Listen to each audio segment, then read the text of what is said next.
ለምለም ጋሻው እባላለሁ። በዚህ ገዳም የተደረገልኝን ታምር እንዲህ ስል መሰክራለሁ። በመተት በድግምት ቤተሰቦቼ ሲሰቃዩ ኑረው ነበረ። በየጠንቋዩ በየጠበሉ ስንከራተት አንድ ጓደኛዬ ወንቅሸት ሂጅ፣ ወንቅሸት ታምረኛ ገዳም አለ፣ ከዛ ሂጅ ትድኛለሽ አለችኝ። እሺ ብዬ ከሷ ጋር መጣሁ። አሁን ከመተት ከድግምት ከቡዳ መንፈስ ተፈውሻለሁ። ለወንቅሸቱ ቅዱስ ገብርኤል እልል ብላችሁ አመስግኑልኝ።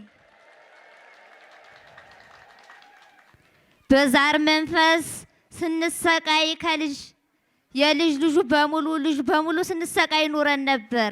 እኔ ከዚህ በመምጣቴ ሁሉም ሰው ተፈውሶ ድኗል። እልል ብላችሁ አመስግኑልኝ። ከሃይምሮ ጭንቀት ተፈውሻለሁ። ብዙ ነገር ተደርጎልኛል። እልል ብላችሁ አመስግኑልኝ። አባታችን በሰላም ወደ ገዳማቸው ይመልስልን። የአባታችን ጠላቶች ከእግራቸው ስር ይጣልልን። ግፈኛው አባታችን ከመጠን በላይ ናፍቀውናል። ለገዳማቸው ያብቃልን። እንደምን ዋላችሁ? እኔ ስሜ አጸደ፣ የክርስትና ስሜ አጸደ ማርያም፣ የትውልድ ቦታዬ ሰሜን ወሎ፣ የመጣሁት ከስደት ዓለም ሳውዲ አረቢያ። በእግዚአብሔር ቸርነት በድንግል ማርያም አማላጅነት በራማው ልዑል በወንቅሸቱ ቅዱስ ገብርኤል ተራዳይነት በአባታችን በርዕሰ ባህታውያን ሊቀ አእላፍ ቆሞስ አባ ዮሐንስ ተስፋ ማርያም በእንባ በጸሎታቸው ከተደረገልኝ ከብዙ በጥቂቱ እንዲህ ስል መሰክራለሁ። እኔ በስደት ዓለም እያለሁኝ በጣም በብዙ ፈተና በብዙ ጭንቀት ነበር የምኖረው። እንዲሁም ደግሞ የሆነ ጉዞ እየሄድን ህፃን ልጅ ነበርና ህፃኑ ልጅ የአመት የ8 ቀን ነበረ። ከዛ ጉዞ ስንጓዙ ለነ እነሱ መስጂድ ሲወርዱ እኔ መስጂድ አልወርድም ብዬ ህፃኑ ልጅና እኔ መኪና ውስጥ ነበርነ። ከዛ ያን ልጅ ከመስጂድ ሲመለሱ መስኮቱ ሲከፈት አላየሁም ነበረ። ከዛ መስኮቱ እንደተከፈተ ልጁም ሄዶ ከአስፋልቱ ላይ ወደቀብኝ ማለት ነው። ከዛ ሲወርቅብኝ ያን ልጅ የሚወጣው ከልቡ ጥቁር ደም ነበረ። ለአንድ ሰዓት ያክል ነፍስ የለውም ነበረ። እኔም ደግሞ የወንቅሸቱ ቅዱስ ገብርኤል አንተ የግፍና የመከራ ቦታ ደጅን ረግጬ በአሕዛብ አገር ልታስቀረኝ ነው በማለት እንደውም ደግሞ የጊና ቂርቆስ እምነት በቦርሳዬ ውስጥ ነበረ። ያንን እምነት እንደምንም ብዬ ካፉ አደረኩኝ። ምንድነው ሲሉኝ የወደቀበት አፈር ነው አልኩ ማለት ነው። እና ያ ልጅ የአንድ ሰዓት ያክል አስክሬን ነው። ይኸው ቅዱስ ገብርኤል ምስክሬ ነው። ምንም ነገር አይተነፍስም ነበረ። ሰዎቹ የምንሄድበት ጉዞ ሆስፒታል ምንም አልነበረም። በዚህ ገደል ነው የምንሰድሽ ምናምን እያሉ ያስፈራሩኝ ነበረ። እኔም አባቴ የበረሃው መናኝ ለስደተኞች አይደል እንደምታለቅሱት እንባ ጸሎቶት ይድረስልኝ በማለት ከአንድ ሰዓት በኋላ ያ ህፃን ልጅ ያመከ 8 ቀን ነበረ እንደ አንበሳ ዘሎ ሆስፒታል እንኳን ሳይደርስ ተነስቶልኛልና እግዚአብሔርን እልል በላችሁ አመስግኑልኝ። እንዲሁም ደግሞ እኔ እዛ ስደት ዓለም እያለሁኝ በጣም ያመኝ ነበረ። እንዲሁም ደግሞ በጣም በቃ የአእምሮ ጭንቀት አለብኝ። ልጁ ከወደቀም በኋላ ለብዙ ቀናቶች አመታት ማለት ይቻላል አልተኛም ነበረ፣ ያው በድንጋጤ የተነሳ ማለት ነውና በአለመተኛቴ ምክንያት ብዙ ጭንቀቶች ነበሩ። የእንቅልፍ ማጣቱ ህመሙ ከዛ ሁሉ እንደውም ሆስፒታል ገብቼ ኦፕሬሽን መሰራት አለብሽ ልብሽ ላይ ችግር አለበት ተብዬ ነበረ። እኔም የታዘዘልኝ መድኃኒት ትቼ አይ የማምነው የወንቅሸቱ ቅዱስ ገብርኤል አለ ለስደተኞች የሚደርሱ የግፈኛው አባቴን ባጸሎት ያግዘኛም በማለት መድኃኒቱንም ሳልወስድ ኦፕሬሽንም ሳልወስድ በሰላም በጤና ድኜ ተፈውሼ እገኛለሁ። እግዚአብሔርን እልል ብላችሁ አመስግኑልኝ። ሌላው መመሰክረው ለእናቴ ነው። እናቴ በጣም ታማሚ ነበረች። ያልሄደችበት ሐኪም ቤት፣ ያልሄደችበት ጸበል ቦታ፣ ያልሄደችበት ገዳማት አድባራት የለም ነበረ። ከዛኔ ወንቅሸት ገብርኤልን ማቀው በኦንላይን ነበረ 2009 ነበር ማቀው ማለት ነውና እናቴ ወደ አዳማ ዮርዳኖስ ወንቅሸት ቅዱስ ገብርኤል እንድትመጣ አደረኩኝ። እናቴ 1 ወር ከ18 ቀን ተጸብላ ከዛ ከሚያስጨንቃት ሁሉ በሽታ ድና ተፈውሳ ትገኝልኛለች። እንደውም ትሞታለች ተብሎ ማለት ነው። በቃ ሁሉም ሰው ተስፋ ቆርጦባት ነበረ። ግን ወንቅሸት በመጠመቅ ከቤት የሌለን ሰላም የሌለን በረከት ሞልቶ ተትረፍርፎ እናቴም ጤነኛ ሆና ትገኝልኛለች። እንደውም ደግሞ እኔ ብቻ ነበርኩኝ ሴት ልጅ ማለት ነውና የወንቅሸቱ ቅዱስ ገብርኤል ሴት ልጅ ለእናቴ ስጥልኝ ለኔም እህት ይወለድልኝ ያልኩ ማጸን ነበረ። 2014 አዳማ ዮርዳኖስ ወንቅሸት ቅዱስ ገብርኤል መጥቼ በመሳል የወንቅሸቱ ቅዱስ ገብርኤል ሴት እህት የተመኘሁትን ሰጥቶኛልና እልል ብላችሁ አመስግኑልኝ።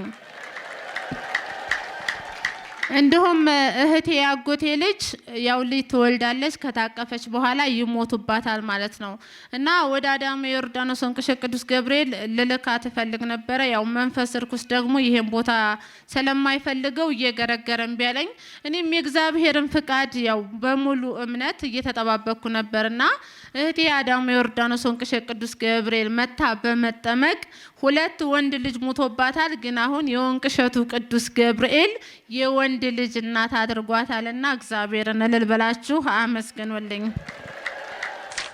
ያው እኔ የመጣሁት ከራያ ቆቦ ነው።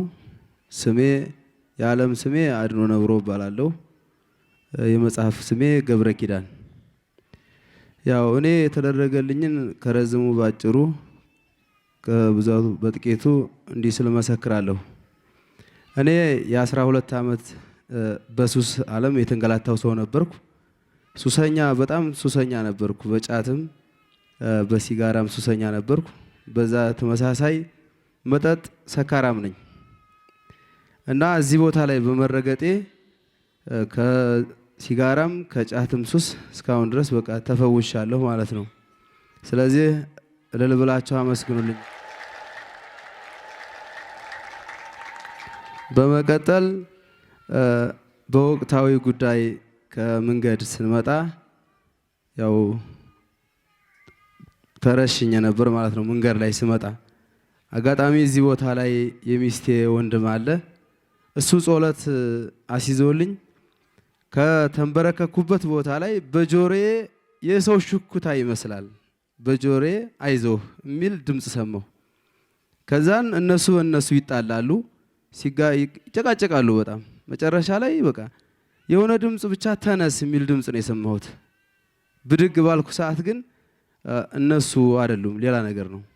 መጨረሻ ላይ ልጁም በቃ ደነገጠና እና በቃ ሄዳለኝ እና ከዛ ከነበርኩበት ቦታ ጀምሬ እስከዚህ ድረስ በእግዚአብሔር ፍቃድ መጥቻለሁ ማለት ነው። ስለዚህ እልል ብላችሁ አመስግኑልኝ ፈጣሪን። በወንቅሸቱ ቅዱስ ገብርኤል ተራዳይነት በእመቤታችን በቅድስት ድንግል ማርያም አማላጅነት በአባታችን እንባና ጸሎት የተደረገልኝ ታምር በጥቂቱ እንዲህ ስል መሰክራለሁ። መጀመሪያ ላይ እኔን ያመኝ ነበረ። የሚያቀናን የሚያነሳኝ ሰው ነበረ። ሆስፒታሉ ላይ ሄጄ መንቀሳቀስ አልችልም፣ ግን ህመሙን አላወቅነውም ነበር የሚሉት። ግን እዚህ መጥቼ ድኜ ተፈውሼ ሄጃለሁኝ። ከዛ በመቀጠል ደግሞ ወደዚህ ለመመጣበት ሰዓት ብር እየተበደርኩ ነበር የምመጣው። ማለት ራሴ የኔ የምለው ነገር ስለሌለኝ ማለት ነው። ከዛ ከቤተሰቦቼ ተቀብዬ ያን ብር ለመመለስ ግን አሁን ግን ያ ሁሉ አልፎ ህመሜን ድኜ የኔ የምለው አግኝቼ የራሴ የሆነ ባጃጅ ገዝቼ ሆቴል ከፍቼ አሁን ራሴን ችዬ እገኛለሁኝ። ለእኔ የደረሰ አምላክ ለእናንተም ይድረስላችሁ። ሁለተኛ ደግሞ የምመሰክረው ስለ ጓደኛዬ ነው። ሰኔ ላይ ወደዚህ ልመጣ ስል አንድ ጓደኛዬ በጣም ታሞ ዛሬ ሞተ ነገ ሞተ እየተባለ ዝም አንስቼ ወደዚህ እንሂድ ወደ ወንቅሸት ምናምን ብዬ ይየው መጣሁና እኔ ማጸብለው እያዘልኩ ነው። የወንቅሸቱ ቅዱስ ገብርኤል አታሳፍረኝም፣ ይሄ ልጅ ያዳንከው እንደሆነ ቁሜ መሰክርልሃለሁ ብዬ ታስዬ ሄድኩኝ። ወደው 1 ወር ከምናምን በ2 ወር በመጸበል ከጢስ አባይ ወደዚህ ሲመጣ በበቅሎ ነበር የመጣን። ወደዛ ሲሄድ ግን ስንመለስ በእግሩ ድኖ በእግሩ ራሱን አውቆ ተጸብሎ ድኖ ተፈውሶ ይገኛል። ለእኔ የደረሰ ለእናንተ የሚደርስላችሁ። እኔ የመጣሁት ከሰሜን ጎንደር ነው። ወረዳዬ ሚካኤል ደብር ቀበሌ ይባላል እኔ የምመሰክረው ለራሴ ነው። እኔ የምኖረው በሰው ቤት ነበር የምሰራው እና ከሰው ቤት እየሰራው እያለ በጣም ታመምኩኝ። ስታመም ሐኪም ቤት ስሄድ የኩላሊት ኢንፌክሽን ነው ተባልኩ። የኩላሊት ኢንፌክሽን ነው ሲባል በጣም ፈራው። ሁለቱም አጎቶችን ያጣውኝ በኩላሊት ኢንፌክሽን እየተባሉ ነው የሚሞቱትኝ። ግን እንደዛ ስል በጣም አለቀስኩ። ዶክተሩ እንደዛ ብሎ ሲነግረኝ ሀዛ ለምን ታለቅሻለሽ አሉኝ የምሰራቸው ሰዎች። ከዛም በኋላ ወንቅሸትማ ትሄጂ ምን ችግር አለው? ወንቅሸት ሂጂና ይሻልሻል፣ ጠበል ጠጭ አሉኝ።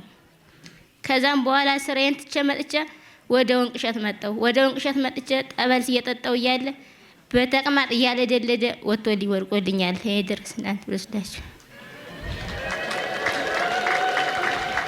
እንዴ ቆያችሁ? እኔ ያለው ወላድ በወረዳ ነው። ቀበሌ ወይና ኪዳነ ምሕረት ይባላል። የዓለም ስም ያወቅሸት ይባላል። በጣም ታምሜ ነበር፣ ልብ ድካም ተብዬ ማለት ነው። ጎንደር ላይ ነው አልችልም ብለው እየተላቀሱ አወጡኝ። ወደዚህ ቀጥታ መጡኝ እና እህቴ ነው ውጭ ነው የነበረ ውጭ ነው ደውላ ወንቅሸት ገብርኤል ውሰዱት ምናምን አለች። ቀጥታ መጣዩን ጨው አልበላ ምን አልበላም እየተላቀሱ ነው ያመጡ እና ድኜ እገኛለሁ። አባታችን በሰላም ይመለስልን፣ ገዳሙን ይጠብቅልን፣ በሰላም መልሶ ፊት ለፊት ያገናኘን።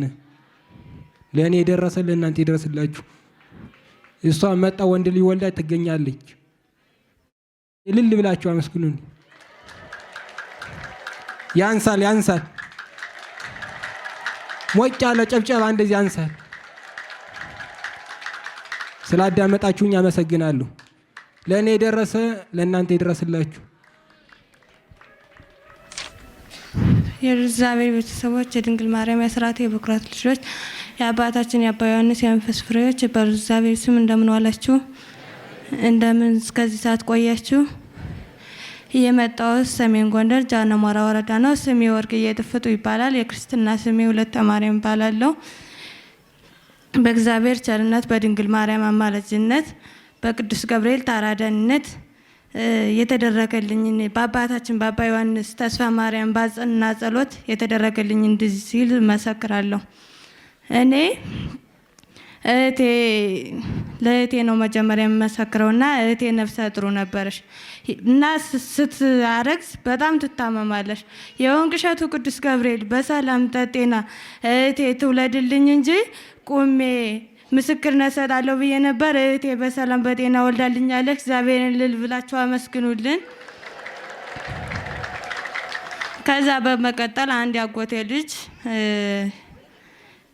ከሆዴ ላይ በጥብጦብኝ ብሎ ደወለልኝ እና ሕክምና ብሄድ አይሻለውም። ወደ ክፍለ ሀገር ሲሄድ በጣም ያመዋል እና የወንቅሸቱ ቅዱስ ገብርኤል የበረው መናኛ አባቴ የስደተኞች አባት በመንፈስ ቅዱስ ጠርተህ እዛ ቦታ ወስደህ ወንድሜ ድኖልኝ ምስክርነት እሰጣለሁ ብዬ ነበር።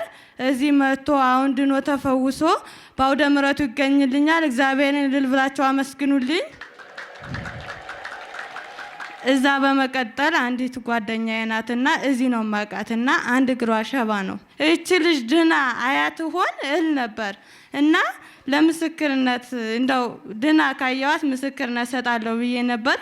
እሷም ከህመሟ ተፈውሷ ድና በእግሯ ቆማ እየሄደች አይቻለሁ። እግዚአብሔርን እልል ብላችሁ አመስግኑልኝ።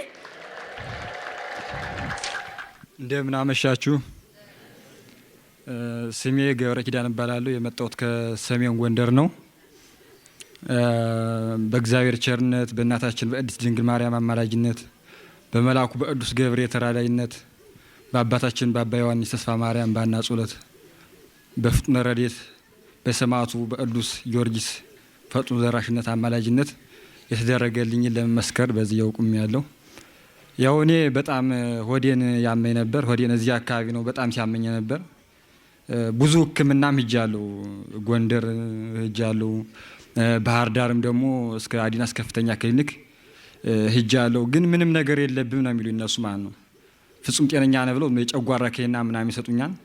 ግን ይሄን አልወስደውም ነበር ማለት የጨጓራ ክኒኑ ማለት ነው። ከዛ በቃ ወደዚህ ዝም ብዬ ሳላስበው እንዳጋጣሚ ምንም ስንቅ ምናምን ማላላሱኝ እንዴ በሶና ትንሽ ስኳር ምናምን ይዤ መጣሁኝ። ህዳር 10 ማለት ነው ወደዚህ መጣሁ ማለት ነው። ከዛ ከጊዮርጊስ ጸበል ነው ብዙ የተጠቀሙኝ።